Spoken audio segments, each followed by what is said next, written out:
Living life, every day, late at night, not okay. All I want, and I pray, all I need are some better days. Fuck me, I'm looking in the mirror. Halo guys, welcome to my channel. Hari ini aku masih bakal sharing tentang perdayetan. Jadi buat teman-teman yang lagi diet, terusin tonton video-video aku ya. Pernah gak sih teman-teman gini ya, dari yang gendut mau kurus, tapi ternyata orang kurus aja bisa ada yang namanya skinny fat. Kalau teman-teman sering lihat tuh kayak kurus, tapi kok perutnya buncit, tapi kok pinggulnya kelihatan berlipat gitu ya. Jadi sebenarnya gemuk itu atau fat itu nggak selalu ada di teman-teman yang gemuk gitu ya. Tapi ternyata ketika yang kurus itu skinny fat juga ada loh. Nah di sini aku bakal sharing ke teman-teman gimana caranya untuk mengatasi skinny fat atau buncit walaupun badan kamu kurus. Jadi sebenarnya kenapa sih aku akhirnya bikin topik tentang buncit walaupun kurus gitu ya. Karena setelah aku intermittent fasting dan puasa dan diet-dietan segala macam, aku udah sampai di berat badan yang ideal atau yang aku suka gitu ya. Tapi terkadang suka gini loh, pagi-pagi bangun belum makan perutnya rata. Begitu malam mau tidur, memang sih berat badannya pasti akan beda ya kalau malam setelah makan gitu. Tapi kok jadinya bloating atau buncit gitu ya. Nah dari situ aku mulai ngeriset dan mencari tahu kenapa sih cewek itu gampang banget perutnya untuk buncit gitu. Nah di sini aku bakal kasih tahu ke teman-teman terus solusinya apa kalau kamu misalnya badannya gampang buncit. Karena tips-tips ini sudah aku coba di badan aku dan ternyata ini berhasil. Jadi buat teman-teman yang mau perutnya anti buncit, flat selalu walaupun tetap makan normal, ini dia tipsnya. Pertama, jangan buka hari kamu dengan karbohidrat. Aku tahu sih, maksudnya kita di Indonesia tuh terbiasa banget dengan makan karbo gitu ya. Jadi kayak mau pagi-pagi makannya nasi uduk, mau makan nasi goreng gitu kan. Tapi sebetulnya sebaiknya kita tidak membuka makan pagi atau sarapan dengan karbohidrat. Kenapa sih? Karena karbohidrat itu kalau terlalu banyak akan bersifat untuk menahan air di dalam tubuh. Sehingga setelah kamu makan nih, baru makan pagi doang, perut kamu langsung bakalan buncit gitu. Selain itu, karbohidrat juga kan sebenarnya kandungannya adalah glukosa. Dan kalau kamu makan karbohidrat di awal dengan jumlah yang banyak, maka karbohidrat ini perlahan-lahan akan berubah menjadi glukosa dan terjadi penumpukan di tubuh kamu. Jadi sebenarnya yang karbohidrat yang aku maksud di sini sih bukan semua jenis karbohidrat ya, tapi yaitu karbohidrat sederhana. Contohnya roti putih, nasi putih, mie gitu. Nah itu tepung-tepungan gitu ya. Itu jenis-jenis karbohidrat sederhana yang sangat mudah untuk berubah menjadi glukosa di dalam darah. Jadi sebaiknya ketika kamu mau mulai hari kamu pagi-pagi, sarapannya hindari deh gitu makan bakmi atau makan nasi goreng gitu.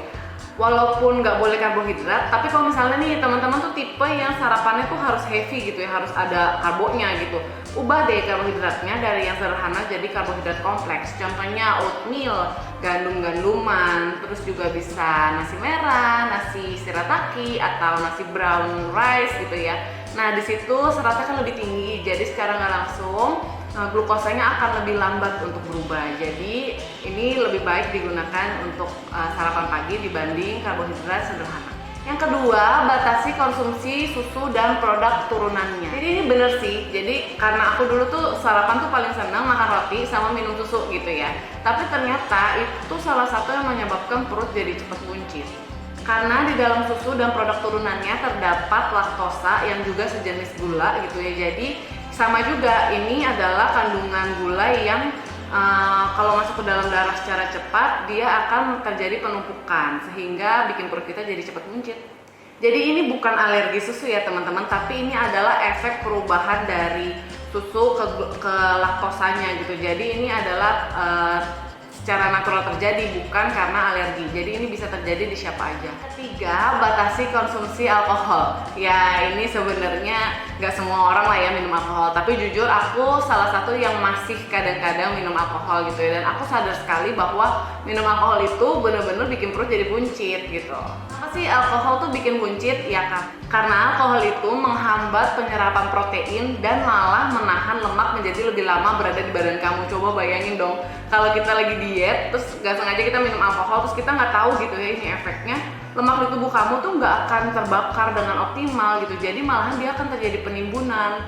Makanya kenapa teman-teman yang senang minum alkohol itu biasanya perutnya buncit.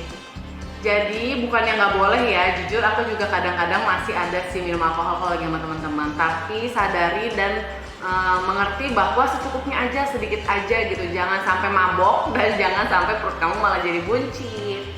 Yang keempat, batasi konsumsi gula. Ya ini aku udah bahas beribu-ribu kali gitu ya, baik dari topik anak-anak sampai topik diet. Udah jelas gula itu musuh banget sama orang-orang yang lagi diet gitu ya. Mau jenis apapun, dari yang sukrosa, fruktosa, semua jenis gula-gulaan itu sejujurnya adalah musuh besar kita saat diet.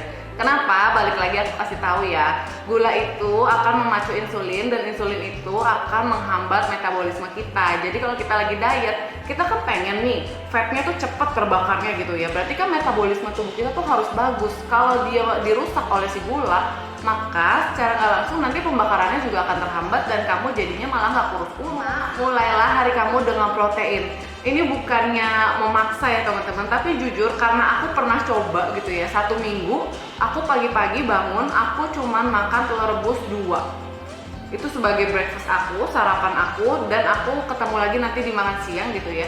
Dan ternyata it works for me gitu, kayak perut aku seharian itu tidak bloating sama sekali, dan aku jujur kaget. Aku nggak nyangka ternyata protein itu betul-betul bisa segitu hebatnya sampai perut aku tuh tertahan gitu loh. Dia nggak menyerap cairan-cairan di tubuh aku sampai aku jadi buncit gitu.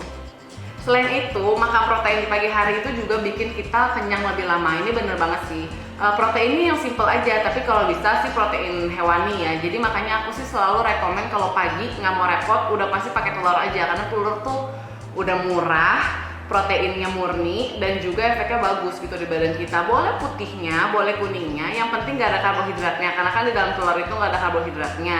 Jadi jangan makan telur pakai nasi gitu ya, jadi bener-bener murni telur aja. Tapi kalau aku biasanya lebih dominan ke putih. Jadi misalnya nih, kalau aku mau dadar atau aku mau goreng gitu ya, tapi nggak pakai minyak gitu, aku akan bikin 3 putih telur dan 1 kuning telur gitu. Jadi 1 omelet atau jadi 1 telur dadar gitu. Nah itu oke banget sih untuk sarapan. Dan memang protein itu bikin kita jadi kenyang. Aku tuh ngerasa banget kalau aku sarapannya kayak telur yang aku ceritain tadi gitu, aku jadi kenyang lebih lama dan gak cepet lapar, dan juga gula darahnya stabil gitu. Jadi ini berhasil banget sih di aku. Dan jadi kalau teman-teman mau coba, silahkan coba dulu 1 minggu. Kira-kira bisa nggak sih badannya benar-benar paginya tuh nggak ada karbo dan pakai protein aja. Tapi kalau misalnya badan kamu nggak siap atau ternyata kamu aktivitasnya banyak banget dan butuh energi lebih gitu ya, boleh kok ditambahin dengan karbohidrat yang kayak aku ceritain di awal gitu. Karbohidratnya tapi harus diganti dengan karbohidrat yang kompleks. So itu dia sharing aku tentang perbuncitan perut. Jadi ini 5 tips yang aku udah trial di badan aku, dan ini bener-bener efek banget di badan aku. Jadi teman-teman kalau lagi menghadapi masalah perbuncitan, ini bukan soal gendut ya, bukan soal berat badan, tapi soal bloating atau buncit. Ini teman-teman wajib banget coba 5 tips aku. Jadi kalau teman-teman nanti berhasil, jangan lupa ya untuk komen juga di tempat aku. Jadi aku juga tahu nih, oh ternyata memang yang aku rasain tuh efek ya di teman-teman gitu. So itu dia sharing aku tentang perbuncitan perut aku. Semoga teman-teman yang lagi berjuang juga untuk ilangin buncit-buncitan perut, ini video bisa membantu kalian, dan semoga ini juga bermanfaat. Kalau kalian suka dengan konten aku, jangan lupa untuk selalu support aku dengan subscribe, like, comment, and share. Oke, thank you and bye-bye.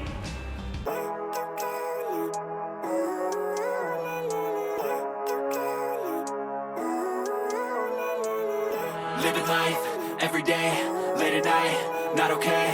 All I want, and I pray, all I need are some better days. Fuck me, I'm looking